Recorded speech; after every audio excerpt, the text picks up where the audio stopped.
मुख्यमंत्र्यांच्या जिल्ह्यामध्ये दुर्गम अशा कांदाडी खोऱ्यातील ज्या प्रकल्पामध्ये झाडानी नावाचं गाव आहे त्याच्या परिसरातील 640 एकर जमीन अत्यंत अल्प दरामध्ये खरेदी केली गेली। हा कोण खरेदी करणार अधिकारी आहे तर एका गुजरातच्या जीएसटीच्या प्रमुख विभागाचा अधिकारी आहे। त्यांनी या विभागामध्ये ही जागा खरेदी करत असताना अध्यक्ष महोदय सर्व नियम हे धाब्यावर बसवून ही सगळी खरेदी केली। त्यांच्या ही खरेदी करत असताना जी जमीन खरेदीची कमाल मर्यादा आहे ती पायदळी तुडवली। रस्ते काढत असताना वन जमिनीतून रस्ते खोदून काढले। वन जमिनीचे सर्व अधिकारी त्यामध्ये संगनमत करून खोदकाम करताना महसूल विभागाची कुठलीही परवानगी घेतली नाही। महसूलच्या जागेतून रस्ते काढले, डोंगर पूर्णतः पोखरून काढलं आणि करोडो रुपयाचा महसूल सुद्धा।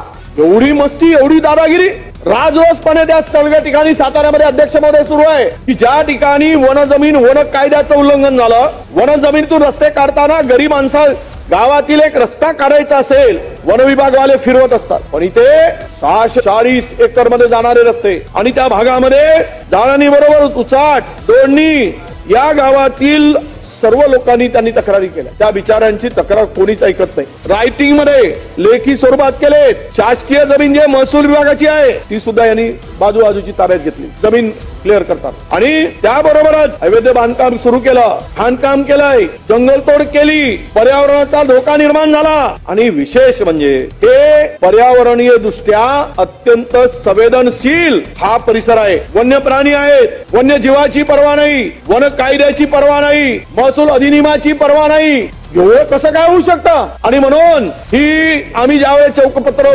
पाठवलं त्यावेळेस त्यांनी आम्हाला उत्तर दिलं। आम्ही संबंधितांना नोटीस पाठवलाय महसूल विभागाने, म्हणजे नोटीस पाठवली आणि थातूर मातूर चौकशी करायचं काम झालं। फक्त नोटीस पाठवली, 2,000, 2 लाख, 5 लाखांनी जमीन खरेदी करून त्या ठिकाणी मोठा एक 650 एकर मध्ये जे काही काम सुरू आहे अध्यक्ष महोदय, त्यामुळे वन जमिनीतून काढलेल्या रस्त्यामुळे वन कायद्याचं उल्लंघन झालं। त्याच्यावर कुठली कारवाई करणार याचं उत्तर वनमंत्र्यांनी दिलं पाहिजे। वन जमिनीतून काढलेल्या रस्त्यांचा अनधिकृत उत्खनन करून टाकलं, पूर्ण डोंगर त्यातून रस्ते काढलेत, कुठलीही परवानगी घेतली नाही आणि ते अप्पर जिल्हाधिकारी पत्र पाठवतात की आम्ही त्यांना नोटीस दिली। राजरोसपणे काम सुरू आहे, हजारो वाहन तिकडे शेकडो वाहन काम करत आहेत। या जो फार्स आहे त्या गुजरात जीएसटीचा जो अधिकारी आहे ज्याने खरेदी केलेला आहे त्याचा पैसा लागलेला आहे, याच्यावर काय कारवाई करणार आहात?